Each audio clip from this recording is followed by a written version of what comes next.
Hello बच्चों and welcome to अकाड hub. तो आज हम पढ़ने वाले हैं एक और बड़ी अमेजिंग स्टोरी जिसका नाम है द ओल्ड क्लॉक शॉप। तो ये स्टोरी जो है आपका फोर्थ चैप्टर है सप्लीमेंट्री का और बड़ी मज़ेदार स्टोरी है। तो चलो इसको फटाफट से ख़त्म कर देते हैं, 4-5 मिनट में पूरी स्टोरी ख़त्म। ठीक है, स्टार्ट करते हैं। Christmas Eve had arrived. तो क्या बात चल रही है भाई, क्रिसमस की जो शाम है वो आ चुकी है, यानी कि क्रिसमस से एक रात पहले जो शाम होती है ना उसको कहते हैं क्रिसमस ईव। तो उसका वो टाइम चल रहा है। As last minute shoppers were going home a thick white sheet of snow lay over Salt Lake City USA. अब स्टोरी को ना हम स्टोरी की तरह समझते हैं। हो क्या रहा था भाई, एक शाम की बात है। कौन सी शाम? क्रिसमस की शाम। उस समय क्या हो रहा था, रात का टाइम था। लोग अपने अपने जितने भी सामान लेने लोग आते हैं ना, शॉपर्स जो कस्टमर होते हैं, वो अपने अपने घर जाने लगे थे क्योंकि क्रिसमस था। पूरी जगह पे, पूरे शहर में स्नो भर चुकी थी क्योंकि वो यूएसए की बात चल रही है, यूनाइटेड स्टेट्स ऑफ अमेरिका। वहाँ पे एक शहर है जिसका नाम है सॉल्ट लेक सिटी, वहाँ की ये कहानी है। तो कहानी क्या है भैया? अब मैं तेरे को वही सुनाता हूँ कि कहानी क्या है। तो कहानी है एक बूढ़े इंसान की जिसका नाम था रे। पढ़ते हैं। Yet the lights were still burning in the old clock shop as Ray, its old deaf owner, worked on a clock he had sold that day. तो भाई इस पुरानी, बड़ी पुरानी क्लॉक शॉप है एक, ठीक है, घड़ी की दुकान है जहाँ पे एक बड़ा बुढ़ा सा आदमी जिसका नाम रे है वो काम करता है, जो कि डेफ है। ये बहुत इंपॉर्टेंट चीज़ है। वो इंसान ना सुन नहीं सकता किसी को भी, डेफ यानी कि जो किसी को नहीं सुन सकता, वो बहरा है। ठीक है, और वो वहाँ पे काम कर रहा था अपनी दुकान में रात में, जब सब अपने अपने घर जा रहे थे। ठीक है, फिर क्या होता है?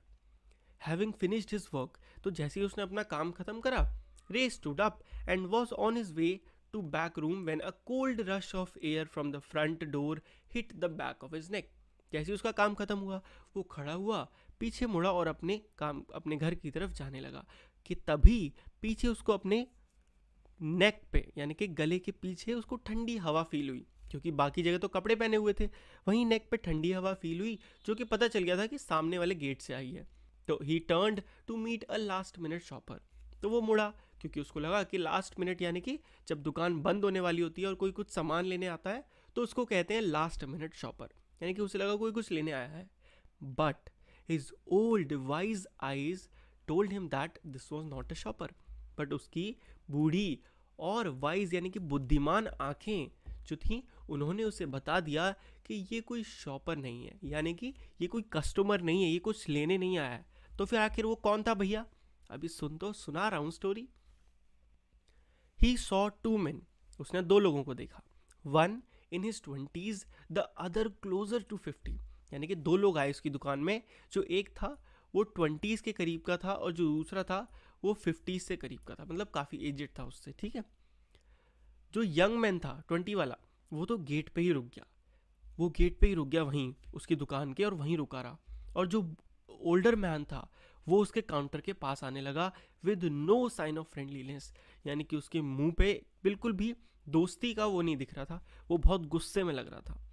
रे was able to hide his growing fear as he slowly pushed a note pad and a pencil across the counter. अब रे बेचारा बुढ़ा, वो इन दोनों को देख के थोड़ा डर रहा था, बट उसने अपने बढ़ते हुए डर को थोड़ा कंट्रोल करा और नोटपैड और एक पेंसिल काउंटर पे अपने सामने रखे। He smiled at the unfriendly face, then pointed to his ears and shook his head from side to side. तो उसके बाद क्या हुआ, जैसे ही वो बुढ़ा आदमी उसके पास आ गया, जो रे था उसने उसकी तरफ देख के स्माइल किया और अपने कानों पे ऐसे उंगली दिखाई और फिर ऐसे मुंह हिलाया ना के लिए। ये उसको बताना चाह रहा था कि वो सुन नहीं सकता, वो उसको बता रहा था। जैसे ही उसने ये बताया, a quick look of surprise change the man's face as he studied the note pad, then turn and said something to his friend. हुआ क्या, अब हम ये जो कहानी पढ़ रहे हैं ना, ये हम पढ़ रहे हैं रे के पॉइंट ऑफ व्यू से। तो वो इंसान जो भी बातें कहेगा वो हम नहीं सुन पाएंगे, राइट, क्योंकि हम रे के पॉइंट ऑफ व्यू से कहानी पढ़ रहे हैं। तो हुआ क्या, जैसे ही उसने ये बात बताई, जो सामने खड़ा इंसान था उसके एकदम से एक्सप्रेशन थोड़े बदले, और बदलने के बाद उसने नोट पैड पर ये जो चीज़ लिखी हुई थी वो पढ़ी थी, और उसके बाद वो पीछे मुड़ा और उसने अपने जो दोस्त था यंग उसको कुछ बोला। अब हम तो नहीं सुन सकते उसने क्या बोला, क्योंकि हम तो रे के पॉइंट ऑफ व्यू से कहानी सुन रहे हैं। अब आगे बढ़ते हैं। ये समझाना तुमको बहुत ज़रूरी था। Ray used the chance to look closely at the man, paying attention to the shape of a gun and a restless hand in the man's right coat pocket. हुआ क्या, इतने बीच में रे ने उस इंसान पे ध्यान दिया जो उसके सामने खड़ा था, और किस पे ध्यान दिया, एक गन पे और एक रेस्टलेस हैंड, यानी कि वो अपने कोट में हाथ डाल के एक गन पकड़े हुए था। किस लिए, क्योंकि वो उनको लूटने आया था। ये देख के रे को पहले तो बड़ी गुस्सा आई, वो डर गया था, मतलब वो तो ना घबरा गया बहुत और गुस्से में कि ये गन लेके आया है। But it was kept down by an inner voice that said be still. But उसको तभी अंदर से एक आवाज़ आई कि अभी शांत रहो, ये मौका नहीं है कुछ लड़ने झगड़ने का।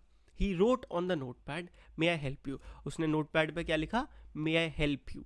For the first time the older man looked directly at Ray and smiled. वो जो ओल्डर मैन था दो में से, जब उसने ये पढ़ा तो वो देख के, रे की तरफ देख के मुस्कुराया। मुस्कुराया कैसा, अ क्रूएल मॉकिंग स्माइल। वो बेचारा ऐसे मुस्कुराया, हाँ हाँ हाँ, ये तो मतलब मजबूर है इस टाइप से, मतलब क्रूएल यानी कि निर्दयी स्माइल दी उसने।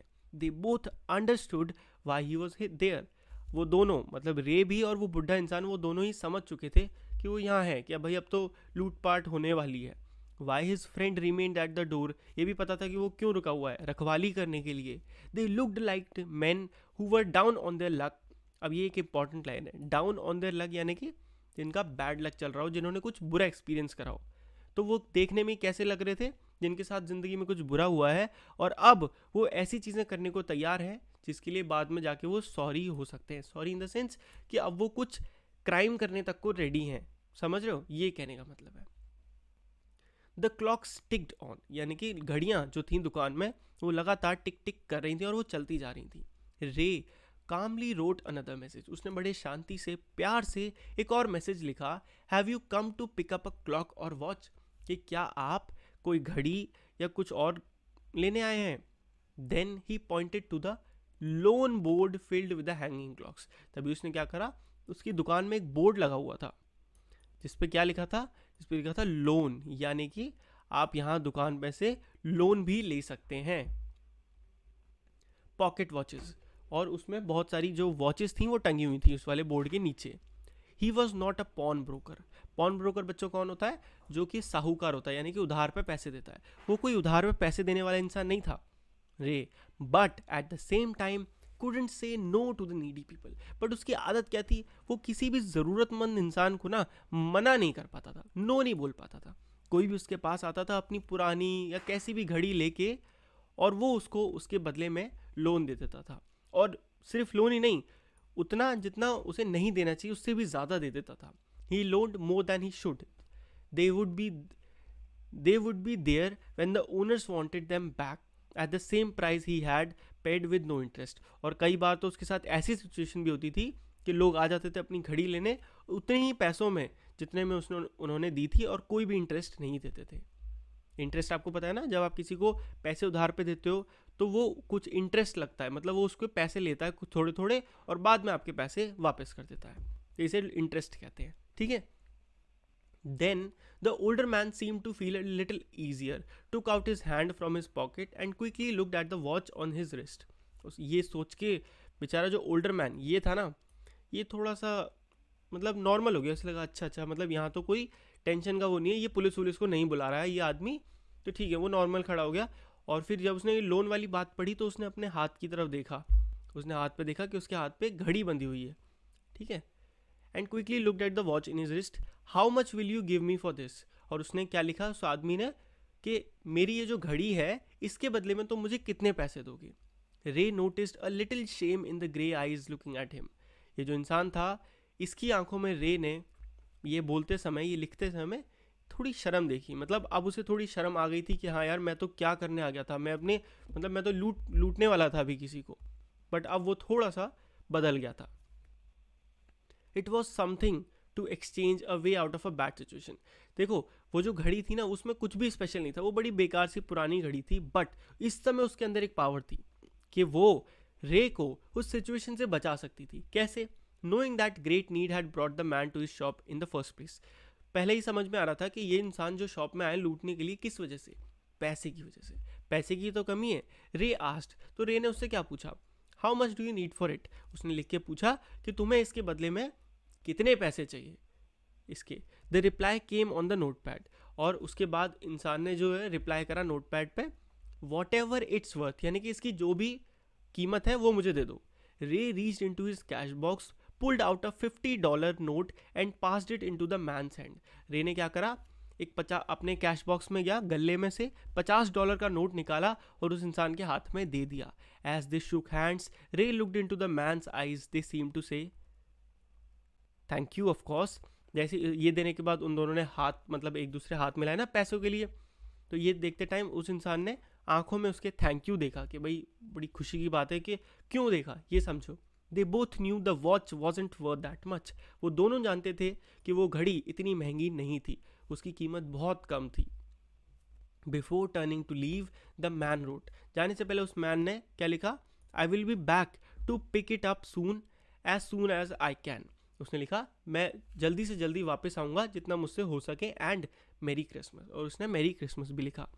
तो the little story ended on the half hour with the clock striking all together. और ये सारी स्टोरी कब खत्म हुई, on the half hour with the clock striking all together, मतलब एकदम मिडनाइट में।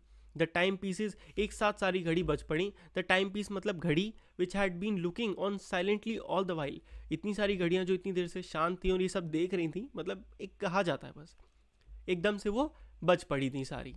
रे thought he could hear them, और रे को ऐसा फील हुआ कि मतलब वैसे तो वो सुन नहीं सकता था, बट जैसे ही वो 12 पे आई उसको भी लग रहा था हाँ यार, अब कि वो अंदर से उसको फील हो रहा था कि वो उन्हें सुन पा रहा है। Their sweet musical message was filled with hope, और उनका जो मैसेज म्यूजिक था वो बहुत ही होप से भर गया था, क्योंकि आज रे बच गया था। The timeless message of peace on earth, goodwill towards all, यानी कि इस धरती पर शांति और सबके लिए अच्छाई, was felt by the 3 men who stood in the old shop. ये तीनों ने ही उस दिन फील कर लिया जो उस दुकान में खड़े थे। तो देखा कितनी प्यारी और एक अच्छी स्टोरी थी ना, विद ब्यूटीफुल मैसेज के साथ। बड़ा मज़ा आया पढ़ के। आप बताओ आपको कैसी लगी, कमेंट करके बताना, और लाइक कर देना अच्छी लगी हो, ठीक है। और अगर इसके क्वेश्चन आंसर्स देखना चाहते हो ना, तो कमेंट करके बताओ, क्वेश्चन आंसर के लिए अलग से सीरीज लेके आएंगे। तो चलो, that's it for this video. मज़ा आया बड़ा, अच्छी लगी हो तो लाइक कर देना। मिलते हैं अगली वीडियो में, तब तक के लिए गुड बाय, टेक केयर, पढ़ते रहिए।